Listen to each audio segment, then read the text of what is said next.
안녕하세요. 저는 경상북도 구미에 살고 있는 박준혁이라고 합니다. 올해로 48, 동네에서 작은 내과를 운영하는 평범한 의사입니다. 오늘 제가 여러분께 들려드릴 이야기는 참 어디서부터 꺼내야 할지 모르겠네요. 제 인생엔 두 번의 절벽이 있었습니다. 첫 번째 절벽은 제가 14살이던 해 가을이었어요. 그 무렵 저는 서울 노원구 외곽, 지금은 많이 바뀌었지만 그때만 해도 언덕배기에 다닥다닥 붙어있던 빌라촌에 살았습니다. 골목은 늘 김치 냄새와 연탄 냄새가 뒤섞여 있었고 저녁이면 누군가의 집에서 새어나오는 드라마 소리가 얇은 벽을 뚫고 들려오곤 했어요. 우리 집은 그 골목 제일 끝, 계단을 3개 올라가면 나오는 반지하였습니다. 방 2칸짜리 그 집에 어머니와 저, 단 둘이 살았어요. 아버지는 제가 초등학교 3학년 때 집을 나가셨고, 그 뒤로는 소식도 없었습니다. 어머니는 작은 분이었어요. 키도 작고, 손도 작고, 목소리도 작았지만, 그 작은 몸으로 새벽 3시면 일어나 인근 식당에 납품할 반찬을 만들고, 낮에는 마트 계산대에 앉아 저녁까지 일하셨습니다. 퇴근하고 돌아오시면 양손에 늘 무언가를 들고 오셨어요. 두부 한 모, 계란 한 줄. 어느 날은 유통기한이 하루 남은 빵봉지였습니다.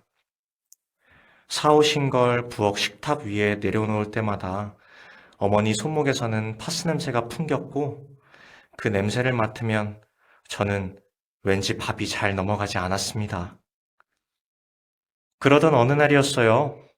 학교를 마치고 돌아오니 집 안이 이상하게 조용했습니다.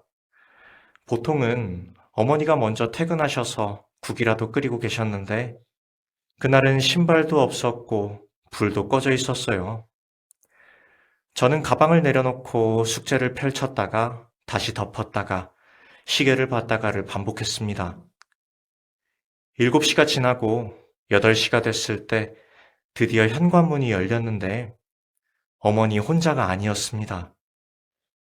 옆에는 이모가 같이 계셨고 어머니 눈이 퉁퉁 부어 있었어요. 저는 그 순간을 지금도 선명히 기억합니다. 어머니가 저를 보자마자 팔을 벌리셨는데 저는 14살이면서도 그냥 그 품으로 걸어 들어갔습니다. 어머니 가슴팍에 얼굴을 묻으니까 손이 떨리는 게 느껴졌어요. 가늘게, 아주 가늘게 떨리고 있었습니다. 준혁아, 엄마 아프대. 그게 전부였습니다. 위암이었어요. 2기와 3기 사이. 수술은 해야 하고 항암 치료도 받아야 한다고 들었습니다. 이모가 저한테 설명을 해줄 때 저는 그 말들이 한국말인지도 모르겠더군요. 속이 타는 것 같았어요. 진짜로 가슴 안쪽이 뜨겁고 답답했고 손을 어디 갖다 대야 할지 몰랐습니다. 여러분, 14살짜리 아이가 감당하기에 그건 너무 큰 말이었어요. 수술은 2달 뒤에 있었습니다. 그 2달 동안 어머니는 몸이 점점 안 좋아지셨고 일을 줄이실 수밖에 없었어요. 저는 처음으로 혼자 밥을 해봤습니다. 라면도 끓이고 계란찜도 해봤는데 잘 안 됐어요. 어머니가 병원에 갔다 오시면 누워 계셨고 저는 그 옆에서 교과서를 펴고 앉아 있었습니다. 공부가 눈에 들어오진 않았지만 그냥 앉아 있었어요. 뭔가라도 해야 할 것 같았기 때문이었습니다. 수술날, 저는 병원 복도 의자에 6시간을 앉아 있었습니다. 딱딱한 플라스틱 의자였는데 등받이가 살짝 뒤로 기울어져 있었고 머리 위 형광등이 윙윙 소리를 냈어요. 복도엔 소독약 냄새가 진하게 깔려 있었고 가끔 수술실 문이 열렸다 닫힐 때마다 저는 벌떡 일어났다 다시 앉기를 반복했습니다. 이모가 자꾸 뭘 먹으라고 건네줬지만 입이 떨어지지 않았어요. 손바닥에는 땀이 고여 있었고 저는 그걸 바지에 문지르고 또 문질렀습니다. 수술은 잘 됐습니다. 그런데 항암 치료가 남아 있었고 치료비는 계속해서 나갔어요. 저는 그때 처음으로 돈이라는 것의 무게를 온몸으로 느꼈습니다. 이모가 조금씩 보태줬고 어머니 동료분들이 십시일반 모아준 것도 있었지만 턱없이 부족했어요. 통장 잔고가 바닥나는 속도는 너무 빨랐고 저는 중학교 2학년짜리가 할 수 있는 일이 뭔지 밤새 생각했습니다. 그렇게 새벽 배달을 시작했어요. 인근 편의점에서는 나이가 어려 일자리를 구할 수 없었고 동네 떡볶이집 아주머니가 새벽에 재료를 갖다 놓는 일을 시켜주셨습니다. 동네 떡볶이집 아주머니가 새벽에 재료 가져다 놓는 일을 시켜주셨습니다. 새벽 4시에 일어나 리어카를 끌고 시장 입구까지 2번을 오가는 일이었어요. 손이 틀 정도로 추운 날도 있었고 비가 쏟아지는 날도 있었지만 저는 그 시간을 불평불만하지 않으려 애썼습니다. 아직 세상이 잠들어 있는 그 새벽, 골목을 저 혼자 리어카 바퀴 소리를 내며 걸어가는 그 시간이 어머니를 지키는 시간이라고 생각했기 때문이었어요. 학교에서는 항상 졸렸습니다. 1교시가 끝나기 전에 눈꺼풀이 무거워졌고 점심시간엔 화장실 칸에 들어가 잠깐 기댄 적도 있었어요. 그래도 성적은 놓지 않았습니다. 아니, 놓을 수가 없었어요. 머릿속 어딘가에서 맹세가 자꾸 올라왔기 때문이었습니다. 어머니가 항암을 받다가 머리카락이 빠지던 날, 저는 그 빠진 머리카락을 욕실 바닥에서 줍다가 그 자리에 그냥 주저앉았습니다. 어머니는 모르시게 문을 닫고 소리 없이 울었어요. 그리고 마음속으로 말했습니다. 엄마, 나 의사 될게. 내 손으로 엄마를 고쳐줄게. 소리를 내어 말한 것도 아니었는데 그 맹세는 제 뼛속 어딘가에 박혀버렸습니다. 고등학교 내내 저는 그 맹세를 연료 삼아 달렸어요. 전교 5등 안에 들었고 선생님들도 의대를 권유하셨습니다. 그런데 막상 수능이 끝나고 합격 통보를 받고 나서 든 첫 번째 생각은 기쁨이 아닌 등록금 걱정이었습니다. 어머니는 치료비로 이미 빚이 있었고 제가 입학할 의대의 첫 학기 등록금은 도저히 감당이 안 되는 숫자였어요. 합격증을 손에 쥐고 밤새 앉아 있었습니다. 이걸 들고 기뻐해야 하는데 저는 그저 손이 떨렸어요. 혹시 여러분도 이런 경험이 있으신가요? 어쩌다 꿈에 닿았는데 그 꿈 앞에 벽이 서 있는 느낌 말이에요. 발이 땅에 붙어 있는데 앞으로도 뒤로도 못 가는 그 답답함이 어떤 것인지 그날 밤 저는 처음으로 알게 되었습니다. 그때 전화가 왔습니다. 어머니의 오랜 친구, 제가 어릴 때부터 복순 이모라고 불렀던 분이었어요. 이모는 저희 집으로 오셨고 낡은 보자기 하나를 식탁 위에 올려놓으셨습니다.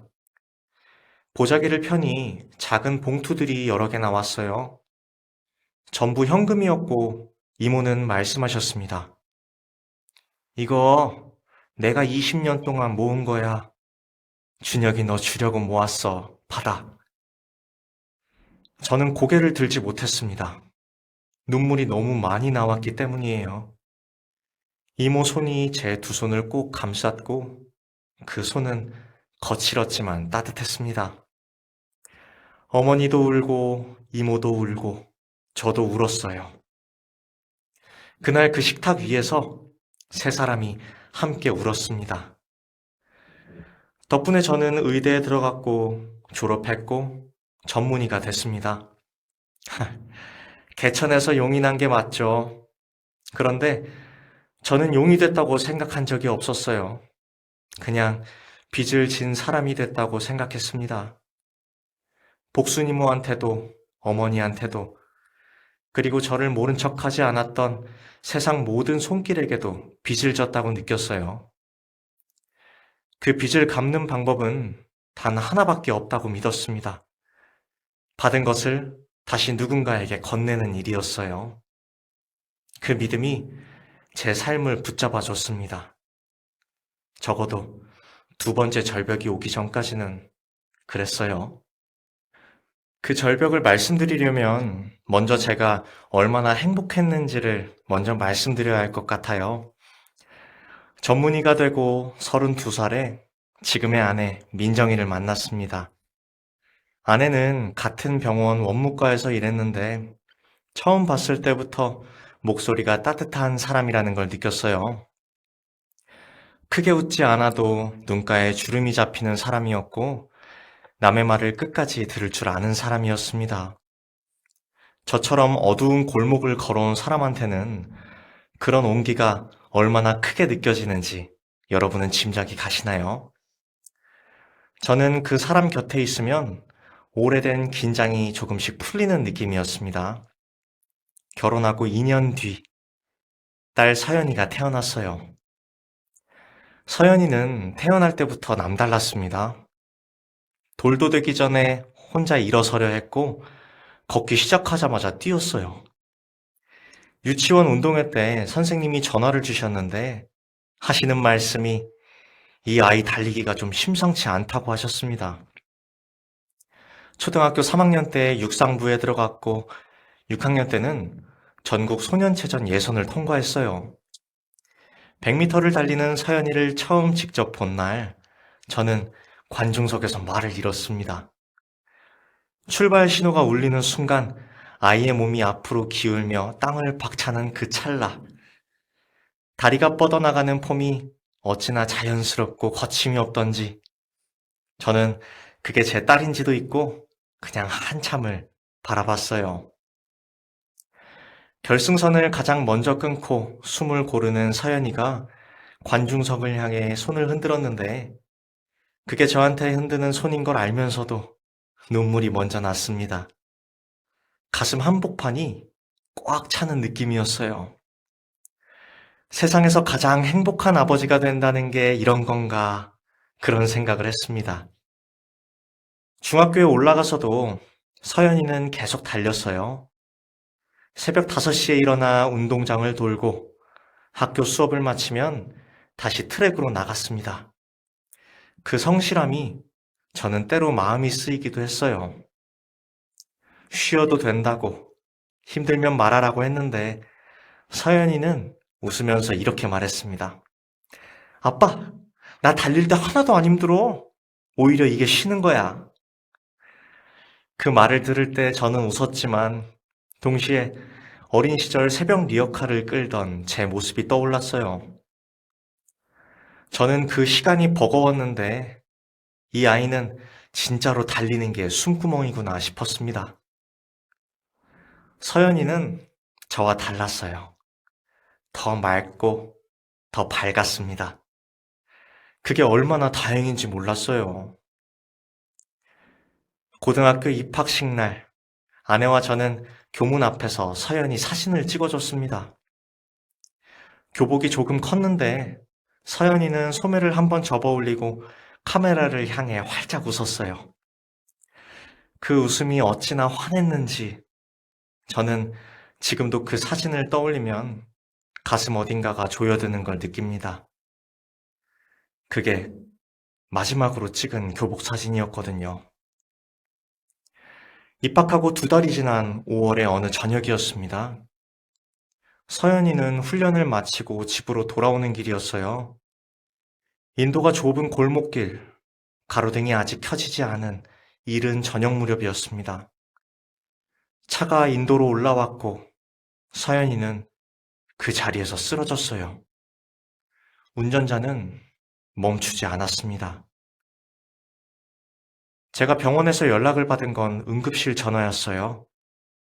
보통 응급실 전화는 제가 거는 쪽이었는데 그날은 받는 쪽이었습니다. 전화기를 귀에 대고 첫 마디를 듣는 순간 다리에 힘이 빠지면서 저는 그 자리에 그냥 주저앉았어요. 마음이 무너진다는 게 어떤 건지 그날 저는 처음으로 물리적으로 느꼈습니다. 심장이 한 박자 늦게 뛰는 것 같았고 귀에서는 웅웅 소리가 났어요.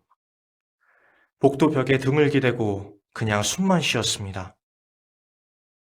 서연이는 끝내 눈을 뜨지 못했어요. 장례를 치르고 나서 저는 한동안 아무것도 할 수 없었습니다. 출근은 했어요. 가운을 입고 청진기를 들고 진료실 의자에 앉아 있었습니다. 그런데 환자분이 말씀하시는 동안 저는 그 말이 들리지 않았어요.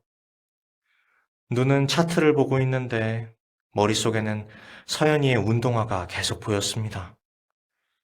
트랙 위에 남겨진 발자국처럼 그 아이의 흔적이 자꾸만 눈앞에 어른거렸어요. 아내는 저보다 더 빨리 무너졌고 저는 아내를 붙잡아야 한다는 생각에 제 슬픔을 어디다 둘 줄 몰랐습니다. 집에서는 아내 곁에서 버텼고 병원에서는 환자들 앞에서 버텼어요. 혼자 있는 시간은 차 안이었는데 퇴근하고 주차장에 차를 세우면 그냥 거기 앉아 있었습니다. 시동을 끄고 핸들 위에 이마를 대고 소리 없이 울었어요. 얼마나 그렇게 있었는지 모릅니다. 그러던 어느 날 아침이었어요. 아내가 아침밥을 차려놓고 저를 불렀는데 밥상 위에 서연이가 중학교 때 쓰던 머그컵이 놓여져 있었습니다. 아내가 말했어요. 오늘부터 이 컵 쓰자. 서연이가 좋아했던 거잖아. 저는 그 컵을 보다가 눈물이 났지만 꾹 참고 밥을 먹었습니다. 뜨거운 밥 한 술을 천천히 씹었어요. 그게 서연이에게 부끄럽지 않은 아빠가 되는 첫 번째 걸음이라고 느꼈습니다. 그날부터 저는 조금씩 다시 일어서려 했어요. 서연이가 없는 세상에서 살아간다는 게 여전히 말이 안 됐지만 남겨진 아내 곁에 있어야 했고 저를 기다리는 환자들이 있었습니다. 의대 다니던 시절 제가 맹세했던 그 말이 다시 떠올랐어요. 받은 사랑을 세상에 돌려주는 삶을 살겠다고 그렇게 다짐했던 말이었습니다. 서연이가 없어도 그 약속은 유효했어요. 아니, 서연이가 없기 때문에 더 지켜야 했습니다. 서연이에게 부끄럽지 않으려면 제가 살아있는 동안은 제대로 살아야 했어요. 저는 다시 진료실로 돌아갔습니다. 가운을 여미고 의자에 앉고 환자분들의 눈을 바라봤어요. 그게 전부였지만 그 전부가 그 시절의 저에게는 전력을 다해야 가능한 일이었습니다. 다시 일상으로 돌아온다는 건 슬픔이 사라진다는 뜻은 아니었습니다. 그냥 슬픔을 품은 채로 걷는 법을 배우는 것이었어요. 진료실에서 환자를 보고 퇴근하면 아내와 밥을 먹고 주말엔 서연이가 달리던 학교 운동장 근처를 산책했습니다. 그곳까지 가서 트랙 위를 걷는 게 좋은 건지 나쁜 건지 저는 몰랐어요. 그저 발이 그쪽으로 향했습니다. 그렇게 계절이 몇 번이나 바뀐 어느 가을이었어요. 오래된 친구에게서 연락이 왔습니다. 의대 동기였던 태환이. 같은 해부학 실습실에서 처음 만나 졸업할 때까지 붙어 다녔던 친구였어요. 그런데 연락을 준 건 태환이가 아니라 태환이 형이었습니다. 태환이가 갑작스러운 심장마비로 세상을 떠났다고 했어요. 전화를 끊고 한참을 멍하니 앉아 있었습니다. 사람이 이렇게 사라지는구나 싶었습니다. 빈소는 서울이었고 저는 다음날 아침 일찍 버스를 타고 올라갔어요. 남부터미널에 내린 건 오전 11시쯤이었습니다. 역 안은 사람이 많았어요. 캐리어를 끄는 사람, 커피를 들고 뛰는 사람, 그렇게 많은 사람들이 뒤섞여 있었습니다. 저는 빈소로 가기 전에 잠깐 편의점에 들려 생수를 샀어요. 계산을 하고 지갑을 재킷 안주머니에 넣었습니다. 그렇게 빈소에 도착해서 조문을 마치고 돌아오는 길에 지하철 개찰구 앞에서 지갑을 찾으려다가 없다는 걸 알았어요. 처음엔 다른 주머니를 뒤졌습니다. 바지 앞주머니, 뒷주머니, 가방 안쪽까지 손을 집어넣었어요. 하지만 없었습니다. 그때부터 심장이 빨리 뛰기 시작했는데 카드나 현금 때문이 아니었어요. 바로 지갑 안에 사진이 한 장 있었기 때문입니다. 서연이가 고등학교 입학식 날 교문 앞에서 찍은 그 사진이었어요. 교복 소매를 한번 접어 올리고 활짝 웃던 그 사진. 지갑 안에 넣고 다닌 지 벌써 몇 년이 됐는지 모릅니다. 비닐칸이 살짝 낡아서 사진 모서리가 조금 구겨져 있었지만 저는 그걸 바꾸지 않았어요. 왜냐하면 그 낡음까지도 서연이와 함께한 시간 같았기 때문이었습니다. 그 사진이 없어진 거였어요. 역 안을 다시 뛰어갔습니다. 편의점, 대합실 의자, 화장실 앞 세면대, 근처 모두를 샅샅이 봤어요. 영무원에게도 물어봤고 분실물 센터에도 신고했습니다. 하지만 없었어요. 벤치에 앉아서 숨을 고르는데 가슴 한쪽이 텅 빈 것 같았습니다. 태환이를 보내고 온 날 서연이 사진까지 잃어버렸다는 사실이 한꺼번에 저를 짓눌러 왔어요. 눈물이 나오려는 걸 이를 악물고 참았습니다. 그날 저녁 숙소에 들어가 누웠는데 잠이 오지 않았어요. 천장을 보며 서연이의 얼굴을 떠올리려 했지만 이상하게 사진이 없어지고 나니까 서연이의 얼굴이 더 선명하게 떠오르는 것 같기도 했습니다. 그래서 더 이상했죠. 다음날 아침 숙소 근처 지구대에 혹시나 하는 마음으로 들렀습니다. 별 기대는 하지 않았지만 서울 한복판에서 잃어버린 지갑이 신고될 확률이 얼마나 되겠어요. 그런데 경찰관 한 분이 접수대장을 한번 넘기더니 고개를 드셨습니다. 어제 오후에 들어온 거 있어요. 검은색 반지갑 맞으시죠? 심장이 쿵 내려앉는 느낌이었습니다. 지갑을 건네받아 열었을 때 카드도 있고 현금도 그대로였어요. 그리고 비닐칸 안에 서연이 사진도 그대로 있었습니다. 저는 그 자리에서 한참 지갑을 손에 쥔 채 서 있었어요. 손끝이 떨렸습니다. 경찰관이 말씀하셨어요. 가져다 준 학생이 아직 여기 있어요. 연락처 남겨줬는데 혹시 직접 감사 인사 하실 건가요? 저는 그러겠다고 했습니다. 잠시 후 대기 의자에서 일어난 건 교복을 입은 여자아이였어요. 중학교 3학년쯤 돼 보였고 키가 작은 편이었습니다. 머리는 단정하게 묶고 있었는데 얼굴이 유독 창백했어요. 눈 밑이 거뭇했고 교복 소매가 손등까지 내려와 있었습니다. 아이는 저를 보더니 고개를 숙였어요. 저는 고맙다고 하면서 미리 준비한 봉투를 내밀었습니다. 작은 사례라도 해야 할 것 같았거든요. 그런데 아이가 받지 않았어요. 고개를 숙인 채로 꼼짝하지 않았습니다. 괜찮아. 받아요. 이거 별거 아니야. 제가 다시 내밀었는데 그때 아이의 어깨가 조금씩 떨리기 시작했어요. 처음엔 추운가 싶었는데 아이의 입술이 파르르 떨리는 걸 보니까 우는 거였어요. 소리도 없이 그냥 눈물을 흘렸습니다.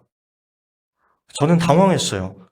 뭐가 잘못된 건지 몰라 한참을 기다렸습니다. 그리고 아이가 입을 열었어요. 아주 작은 목소리로요. 아저씨, 저 사실대로 말씀드려야 할 것 같아요. 저는 아무 말도 하지 않고 기다렸습니다. 지갑 안에서 돈을 조금 꺼냈었어요. 3만 원이요. 숨이 잠깐 멈추는 것 같았어요. 아이는 계속 말했습니다. 엄마가 아파서요. 암인데 어제 약을 타러 약국에 갔는데 3만 원이 부족했어요. 집에 돈이 없었어요. 그냥 돌아가면 엄마가 오늘 약을 못 먹을 것 같아서 저도 모르게 손이 갔어요. 잘못한 거 알아요. 돌려드릴게요. 시간만 조금 주시면 꼭 갚을게요.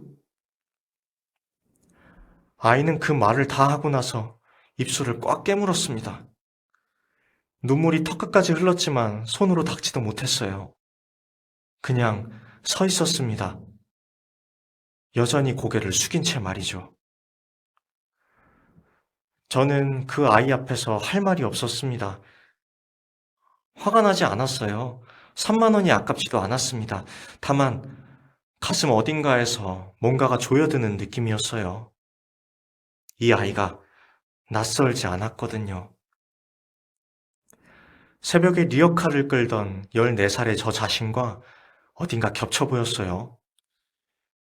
아프다는 말 대신 눈빛으로만 말하는 법을 이미 알고 있는 얼굴이었습니다. 그리고 동시에 교복 소매를 접어 올리고 환하게 웃던 서연이의 얼굴도 겹쳐 보였어요. 저는 천천히 봉투를 다시 가방에 넣었습니다. 그리고 아이에게 물었어요. 엄마, 지금 어디 계세요? 아이는 제 질문을 듣고 잠깐 저를 올려다봤습니다.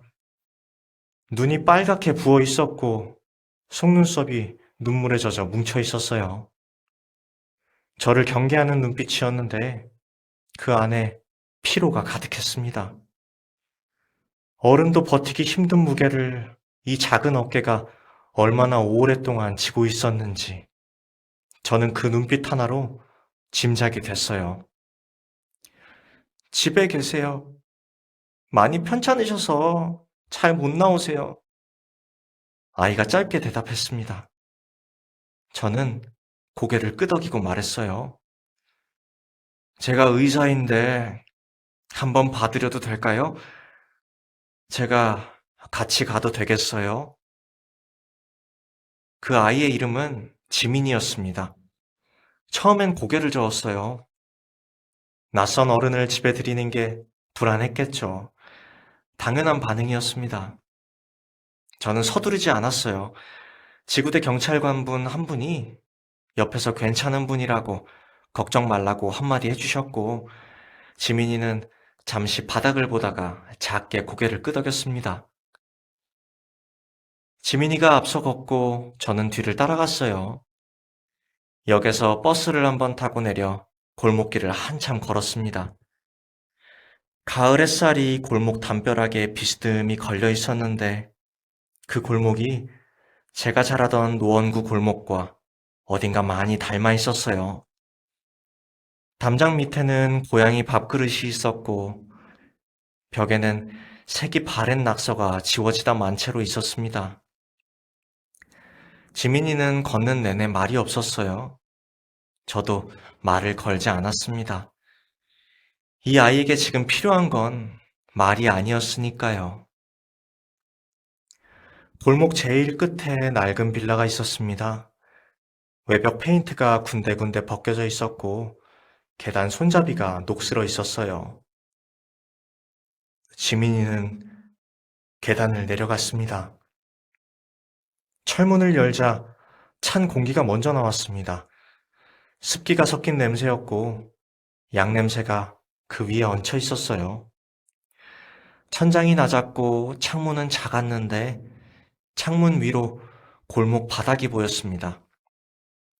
형광등 하나가 방 한가운데를 비추고 있었고 그 불빛이 조금은 노랬어요.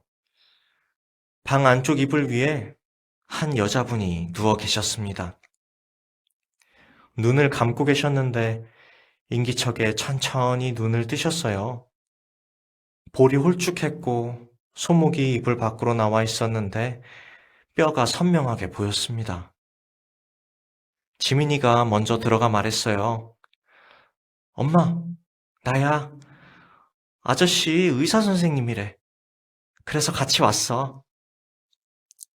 어머님께서 저를 보셨습니다. 당황하신 표정이었어요. 머리가 많이 빠져 계셨고 이마에 땀이 많이 맺혀 있었습니다. 저는 조용히 들어가 자리에 앉아 말씀드렸어요. 놀라지 마세요. 저는 의사인데 따님분에게 조금 도움을 받았습니다. 어머님, 뭐 좀 여쭤봐도 될까요? 방 한쪽 구석에는 할머니 한 분이 등을 기대고 앉아 계셨어요. 귀가 잘 안 들리시는 듯 표정 변화 없이 저를 바라보셨습니다. 세 식구가 이 작은 방에서 지내고 있던 거였어요. 저는 지민이 어머니와 짧게 이야기를 나눴습니다. 유방암이셨고 작년에 진단을 받으셨는데 수술은 했지만 항암을 받다가 형편이 안 돼서 중단을 한 상태였어요. 이야기를 들으면서 저는 손에 힘을 주지 않으려 했습니다. 그래도 주먹이 조금 쥐어지더군요. 나중에 지민이에게 따로 물었어요. 아이는 담담하게 말했는데 그 담담함이 오히려 더 마음을 짓눌렀습니다. 학교가 끝나면 편의점에서 일해요. 밤 10시까지요. 할머니 약이랑 엄마 약 사야 하니까요. 학교는 빠지면 안 되니까 졸려도 가요. 저는 말을 잃었습니다. 중학교 3학년이 밤 10시까지 편의점 알바를 하고 아침에 다시 교복을 입는다는 게 말이 됩니까? 여러분, 이 나이 또래 아이들이 어떻게 지내야 하는 나이인지는 우리 모두가 알잖아요. 그 나이에 이 아이는 이미 가장이었습니다. 지민이가 지갑에서 꺼낸 3만 원은 엄마 항암 보조약 처방전을 받아 약국에 갔다가 잔액이 부족해서 발생한 금액이었습니다. 전날 편의점 알바비를 미리 당겨 써서 수중에 돈이 없다고 했었어요. 그날 그 3만 원이 없으면 약을 못 받는 상황이었고 아이는 그 자리에서 지갑을 줍게 된 거였습니다. 들고 갈 수도 있었어요. 그냥 그대로 들고 가면 됐는데 아이는 3만 원만 꺼내고 지갑을 지구대에 갖다 줬습니다. 그리고 하루를 꼬박 거기서 기다렸어요. 저는 그 이야기를 듣고 잠시 그 자리에 앉아 있었습니다. 방 창문 너머로 골목 사람들 발소리가 들렸어요. 형광등은 미세하게 지속적으로 깜빡였고 양냄새는 여전히 공기 안에 배어 있었습니다. 그 순간 복순 이모가 떠올랐어요. 낡은 보자기 안에 봉투를 꺼내놓던 그 손이, 그 거칠고 따뜻했던 손이 생각이 났습니다. 그 당시 이모는 저에게 아무것도 바라지 않으셨어요. 대가 없이 그냥 건네셨습니다. 그 손길이 없었다면 저는 의대 문 앞에서 발길을 돌려야 했을 거예요. 그리고 서연이가 생각났습니다. 교복 소매를 접어올리던 그 아이, 달릴 때 가장 자유로웠던 그 아이가 생각났어요. 지민이와 서연이가 닮은 건 얼굴이 아니었습니다. 포기하지 않는 눈빛이 닮아 있었어요. 무너지면서도 서 있는 방식이 닮아 있었습니다.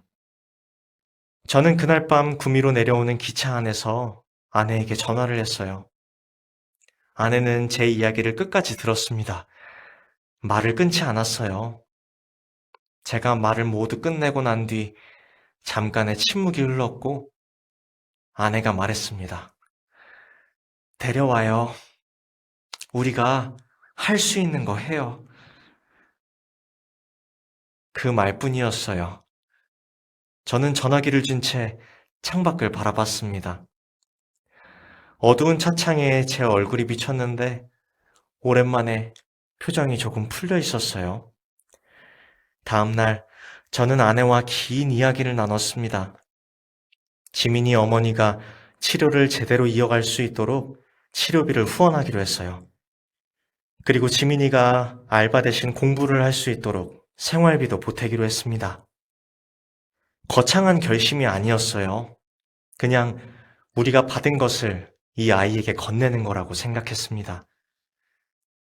서연이가 살아있다면 지민이 나이대였을 거예요. 그 생각을 하지 않으려 했는데 결국 하고 말았습니다. 서연이가 못다 핀 봄을 이 아이가 대신 피워줄 수 있다면 그게 서연이에게 제가 할 수 있는 가장 좋은 인사일 것 같았어요. 아내도 같은 마음이었습니다. 우리는 그렇게 결심했습니다. 결심을 하고 나니 오히려 마음이 단단해지더군요. 저는 다음 주에 바로 서울로 올라갔습니다. 지민이에게 미리 연락을 했고 지민이 어머니를 설득해서 제가 아는 대학병원 종양내과 선생님께 연결해 드렸어요. 오래 중단됐던 항암 치료를 다시 시작하는 절차를 밟는데 생각보다 시간이 걸렸지만 하나씩 풀렸습니다. 치료비는 저와 아내가 매달 따로 계좌를 만들어서 보냈어요. 티내고 싶지 않았습니다. 그냥 조용히, 꾸준히 하는 게 맞다고 생각했거든요. 지민이에게는 편의점 알바를 그만두라고 했어요. 처음엔 아이가 고개를 저었습니다. 눈빛에 자존심이 보였어요. 남에게 기대는 게 익숙하지 않은 아이였거든요. 그 마음을 이해했기 때문에 저는 강요하지 않았습니다. 대신 이렇게 말했어요. 내가 이걸 하는 건 너에게 뭘 바라서가 아니야. 나도 옛날에 누군가한테 이런 손길을 받았어. 그냥 그걸 너에게 다시 건네는 거야. 받아도 돼. 지민이는 그 말을 듣고 한참을 있다가 고개를 끄덕였습니다. 그날 이후로 아이는 알바를 그만뒀어요. 처음 몇 달은 어색해했습니다. 지민이는 전화를 해도 말이 짧았고 아내가 뭔가를 챙겨줘도 감사합니다를 꼭 붙였어요.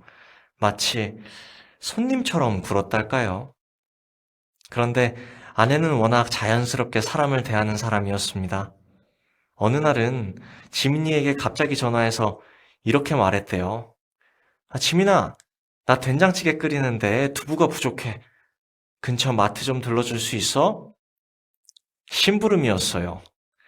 아무렇지 않게 부탁하는 그 한마디가 어떤 긴 말보다 더 효과가 있었나 봐요. 그 뒤로 지민이가 조금씩 달라지기 시작했습니다. 전화할 때 말이 길어졌고 웃는 소리가 종종 들렸어요. 가끔 구미까지 내려와서 밥을 먹고 가기도 했습니다. 우리 집 식탁에 지민이가 앉아 밥을 먹는 풍경이 어느 날부턴가 자연스러워졌어요. 아내는 지민이 반찬 투정도 받아줬고 지민이는 아내에게 학교 이야기를 늘어놓기 시작했습니다. 저는 그 옆에서 밥을 먹으면서 아무 말 없이 웃었습니다. 그냥 그 풍경이 좋았습니다. 지민이는 공부를 꽤나 했어요. 알바 시간이 빠지고 나니까 성적이 눈에 띄게 올랐다고 했습니다. 선생님에게도 칭찬을 받는다고 전화로 말할 때마다 목소리가 들떠 있었어요. 저는 그 목소리를 들을 때마다 가슴 한쪽이 따뜻해지는 걸 느꼈습니다. 이 아이가 원래 가지고 있던 것들이 이제야 제대로 피어나고 있구나 싶었어요. 그렇게 3년이 흘렀습니다. 봄이 막 시작되던 어느 토요일 오전이었어요. 초인종이 울려 나가보니 지민이가 서 있었습니다. 손에 뭔가를 들고 있었는데 종이로 돌돌 말아 묶은 거였어요. 얼굴이 빨개져 있었고 숨을 조금 가쁘게 쉬었습니다. 뛰어온 것 같았어요. 아저씨, 저 붙었어요. 그 한마디였습니다. 저는 처음에 무슨 말인지 못 알아들었어요. 멍하니 있다가 다시 들었는데 대학교요. 제가 가고 싶었던 데 붙었어요. 가슴이 쿵 내려앉는 것 같았어요. 기쁠 때도 심장이 이렇게 내려앉더군요. 저는 아무 말도 못하고 그저 웃었습니다. 눈물이 먼저 나오려는 걸 억지로 참으면서 웃었어요. 아내가 뒤에서 나오다가 지민이 표정을 보고 바로 알아채고는 달려가서 안았습니다. 셋이 한참을 서 있었어요. 현관 앞에서 봄볕이 등을 두드리는 가운데 지민이가 들고 온 걸 풀었습니다. 캔버스에 그린 그림이었어요. 네 사람이 식탁에 앉아 밥을 먹는 그림이었는데 저와 아내, 지민이, 그리고 지민이 어머니였습니다. 식탁 위에 반찬이 여러 개 있었고 네 사람 다 웃고 있었어요. 그림 한쪽 구석에 작은 글씨로 뭔가 써 있었습니다. 자세히 보니 이렇게 적혀 있었어요. 서연 언니 물감으로 그렸어요. 숨이 멎는 것 같았습니다. 아내가 그 글씨를 보고 손으로 입을 막았어요. 저는 그림을 손에 쥔 채로 한참을 있었습니다. 서연이 물감 세트는 방 안에 그대로 있었거든요. 아이가 쓰던 물건을 치우지 못하고 그냥 두었는데 어느 날 지민이가 방에 들어갔다가 발견하고 아내에게 물었다고 했어요. 써도 되냐고. 아내가 그랬답니다. 서연이도 좋아할 거라고. 그날 저녁 지민이 어머니도 오셨습니다. 처음 뵀을 때와 달리 혈색이 돌아와 있었어요. 머리카락이 다시 나고 있었고 걸음걸이도 훨씬 안정돼 있었습니다. 식탁에 다 같이 앉아 밥을 먹었어요. 아내가 불고기를 했고 지민이가 계란말이를 부쳤는데 모양이 좀 울퉁불퉁했습니다. 그런데 그게 더 맛있었어요. 지민이 어머니가 밥을 드시다가 수저를 내려놓고 저에게 말씀하셨어요. 선생님, 제가 뭐라고 드릴 말씀이 없어요. 진짜로요. 저는 그저 웃으며 말했습니다. 저도 옛날에 누군가에게 도움을 받았어요. 근데 그분도 저에게 아무 말 안 하셨어요. 식탁에 잠깐 고요함이 흘렀어요. 불편한 고요함이 아니었습니다. 뭔가 충만한 고요함이었어요. 그날 밤 다들 돌아가고 나서 저는 혼자 서연이 방에 들어갔습니다. 물감 세트가 있던 자리에 지민이가 쓰고 남긴 물감 몇 개가 놓여 있었어요. 지민이가 쓰고 나서 깨끗이 닦아 그 제자리에 올려놓은 거였어요. 저는 그 자리에 앉아서 서연이에게 말을 했습니다. 조용히 소리내어 말했어요. 서연아, 아빠 오늘 웃었어. 너 덕분에. 목이 메었지만 끝까지 말했습니다. 네가 보내준 아이야. 아빠는 그렇게 생각해. 고마워. 창문 너머로 밤바람이 조금 들어왔어요. 커튼이 살랑살랑 흔들렸습니다. 저는 한참을 그렇게 그 자리에 앉아 있었어요. 여러분, 받은 사랑을 돌려주는 삶이 거창한 게 아니더라고요. 누군가의 손을 잡아주는 것, 밥 한 끼를 같이 먹는 것, 포기하지 말라고 곁에 있어주는 것, 그게 전부였습니다. 저는 앞으로도 그렇게 살 거예요. 서연이에게 부끄럽지 않게, 복순이모에게 부끄럽지 않게, 그리고 지민이가 언젠가 또 누군가에게 이 손을 건넬 수 있도록요. 오늘 긴 이야기 들어주셔서 진심으로 감사합니다.